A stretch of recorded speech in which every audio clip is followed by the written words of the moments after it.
राना जावेद साहब, हमने तो यही सुना और देखा है, जो भी मुल्क जंग जीत रहा होता है वो चाहता है कि सीज़ फायर ना हो, और जो जंग हार रहा होता है उसकी तरफ से पहले तजवीज़ आ जाती है कि जनाब सीज़ फायर के लिए जो है वो बातचीत आगे बढ़ाई जाए। आपको इस सिचुएशन के अंदर वीक ग्राउंड्स पर कौन नज़र आ रहा है? और बज़ाहिर तो यही लग रहा है कि सीज़ फायर की ख्वाहिश जो है वो अमेरिका की ज़्यादा नज़र आती है। ईरान ने तो अमेरिका की तमाम शराइत जो है वो मुस्तरद कर दी अक्सर। देखिए, ये कोई पॉलिटिकल बैटल नहीं है कि ईरान के अगर बहुत सारे सियासी रहनुमा और बहुत सारे उनके जो मिलिट्री लीडर्स हैं उनको अगर असैसिनेट कर दिया गया है, और ईरान के 81,000 के करीब जो सिविलियन इंस्टॉलेशंस हैं, इंफ्रास्ट्रक्चर है, बिल्डिंग्स है, उसको तबाह कर दिया गया है और ईरान के लोग ज़्यादा मारे गए इसलिए अमेरिका जीत गया। नहीं, ये क्राइटेरिया नहीं है। क्राइटेरिया ये है कि क्या इसराइल और अमेरिका मिल के रजीम चेंज ऑपरेशन में कामयाब होते हुए नजर आ रहे हैं? जवाब है बिल्कुल नहीं। ईरान जो है स्ट्रेटेजिकली ये जंग जीत रहा है, अमेरिका जो है स्ट्रेटेजिकली ये जंग हार रहा है। उसकी वजह यह है कि जो गल्फ स्टेट्स हैं वो अमेरिका का लिंचपिन ऑफ इकोनॉमी है। पेट्रोल डॉलर और जो डॉलर की पूरी दुनिया के अंदर एक डोमिनेंस है, उसमें बहुत बड़ा फैक्टर ये पेट्रोल डॉलर है और ये गल्फ स्टेट्स है। बाय एंड लार्ज ईरान ने मैनेज कर लिया है गल्फ स्टेट्स, और जो ऑयल की पूरी ट्रांसपोर्टेशन है दुनिया भर में, वो पूरी तरह डिसरप्ट हो चुकी है। इसलिए Donald Trump is under intense pressure, वो इस जंग को बंद करना चाह रहे हैं।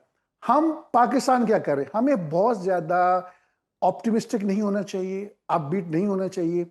एक्चुअली हो क्या रहा है, जो डोनाल्ड ट्रंप कह रहा है वो झूठ बोल रहा है। उसको कैसे पता चला जी कि ईरान का कोई लीडर है वो बड़ा रैशनल है और वो बात करने के लिए तैयार है? मेरे ख्याल में जो अभी तक डोनाल्ड ट्रंप को कम्युनिकेशन की गई है उसमें पाकिस्तान का रोल बड़ा अहम है। लेकिन जो डोनाल्ड ट्रंप ने वर्डिंग यूज कर रहा है और बहुत ज्यादा शो करने की कोशिश कर रहा है कि हम ये जंग जीत रहे हैं और ईरान बड़ा हमारे पीछे पड़ा हुआ है कि डील कर लें, ईरान इस इंप्रेशन को ख़त्म करना चाह रहा है। और हमारे यहाँ भी पाकिस्तान के अंदर एक बड़ा तासर पाया जाता है कि स्टीव विटकॉफ इधर हैं शायद, और जार्ड कुशनर जो हैं वो आ रहे हैं और मुज़ाकरात होने वाले हैं। देखें, ये दोनों अशखास, इनके साथ प्रोबेबली ईरान मुज़ाकरात नहीं करेगा। ये अमेरिकन मीडिया रिपोर्ट कर रहा है, क्योंकि ये वो फेसेस थे जिन्होंने ईरान को 2 दफ़ा धोखा दिया है। अभी अगर पॉसिबिलिटी हुई, जिसकी अभी फौरी तौर पर मुझे चांस नजर नहीं आ रहा, तो प्रॉब्ली जो अमेरिका का जो वाइस प्रेसिडेंट है वो निगोशिएट करेगा। लेकिन अभी वो ईरान ने इन्वायरमेंट जनरेट नहीं किया। ईरान अपनी बार्गेनिंग चिप बढ़ा रहा है। ईरान दुनिया के अंदर एक राइटली ये प्रोपोगेट करने में कामयाब हो रहा है कि Iran should not be taken lightly. Iran ने पूरी गल्फ स्टेट्स को वर्चुअली उनकी economy it has come on to grinding halt. UAE से बिलियंस ऑफ डॉलर जो हैं, जो फ्लाइट ऑफ कैपिटल है, वो हांगकांग में और बाकी डेस्टिनेशन में जा रही है। ये जंग अगर चंद हफ्ते और जारी रही तो अमेरिका मारा जाएगा। लेकिन इसके साथ एक चीज को हमें और नहीं भूलना चाहिए, और ये कि डोनाल्ड ट्रंप तो डेस्परेटली चाह रहा है कि ये जंग बंद हो जाए। ईरान अपनी टर्म्स एंड कंडीशन को, बार्गेनिंग चिप को आगे बढ़ा रहा है। एक जो तीसरा प्लेयर है वो अपार्थाइड इजराइल है। इजराइल ने इस पूरी जंग के दौरान 5-6 ऐसी हरकतें की हैं जो फाल्स फ्लैग ऑपरेशन में आती हैं, और वो उसका एक आइडियोलॉजिकल रिलीजियस एजेंडा है। और हमें इस चीज को भी नहीं भूलना चाहिए कि जो अमेरिकन मिलिट्री है उनके अभी जो मिडिल ईस्ट आई की रिपोर्ट है वो कह रहे हैं जी कि देखें, हमारा मसीहा आने वाला है, हमें यहाँ पे क्योस क्रिएट करना है, और जितना हम क्योस क्रिएट करेंगे उतनी वो जल्दी आएगा। और ये जो लॉबी है ये बिहाइंड द सीन ऑपरेट कर रही है इस पूरी जंग को। वो क्या चाहते हैं? 2-4 हमले में आपको गिनवाना चाह रहा हूं। साइप्रस में जो हमला हुआ था यूके की मिलिट्री बेस के ऊपर, उसका ओरिजिन यूके खुद कह रहा है कि उसका ओरिजिन ईरान नहीं है। तो फिर किसने किया? प्रोबेबिलिटी है कि इसराइल ने किया। बिल्कुल राना साहब, ये बड़ा अहम नुक्ता सर आपने उठा दिया है।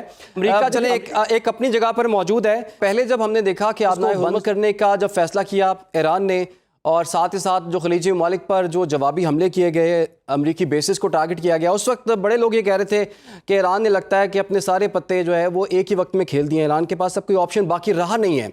लेकिन हमने देखा कि इसका फ़र्क पड़ा, इसका दबाव पड़ा, और वही वजह है कि अब मुज़ाकरात की बातें हो रही हैं, दीगर ममालिक भी इसमें आ रहे हैं। अब ईरान का एक बड़ा मुतालबा यही है कि जो आबनाए हुर्मज़ है उस पर ईरान की जो हक़ हाकमियत को आलमी सतह पर तस्लीम किया जाए। इस मामले पर आपके ख्याल में अमेरिका कोई नरमी दिखा सकता है? देखें, ये सारी जितने भी मुझसे मुज़ाकरात पूछे होंगे ना, उसमें मैक्सिमम पोजीशन राना हर मुल्क जो है साथ लेकर आएगा। ये एक तरीका है, ये प्रोसीजर है। लेकिन जो चीज़ जिसके ऊपर एक्चुअली मुज़ाकरात होंगे वो ईरान का न्यूक्लियर प्रोग्राम है, और उसमें 2-4 क्रिटिकल क्वेश्चन हैं कि क्या वो जो 400 किलोग्राम ईरान का इनरिच यूरेनियम है जो 60% तक इनरिच्ड है, क्या वो ईरान अमेरिका को हवाले करेगा या आईईए को हवाले करेगा या वो रूस को हवाले करेगा या किसी और मुल्क को हवाले करेगा, और क्या वो बिल्कुल हवाले नहीं करेगा, और क्या ईरान जो 3 उनकी बड़ी न्यूक्लियर प्रोग्राम की साइट्स हैं क्या उनको वो तबाह करने के लिए तैयार होगा? मेरा नहीं ख्याल कि ये डील होने वाली इस अंदाज में। प्रॉब्ली जो मीटिंग पॉइंट होगा दोनों तरफ से वो ये कि ईरान ये कहेगा कि हम अपना पीसफुल न्यूक्लियर प्रोग्राम जारी रखेंगे, हाँ हम इसको जो इनरिचमेंट है उसको हम डाउनग्रेड कर देंगे, मे बी अप टू 37%। ये एक पंच लाइन है। बाकी ये कि अगर इसराइल और अमेरिका कह रहे हैं जी कि वो अपना बैलिस्टिक मिसाइल प्रोग्राम खत्म कर देंगे, I think they are living in fool's paradise. ये चीज़ें नहीं होने वाली। ईरान का जो मुतालबा है कि वो टैक्स लगाएगा स्टेट ऑफ हुर्मस में, मेरा नहीं ख्याल कि इसको कोई भी मानने वाला है।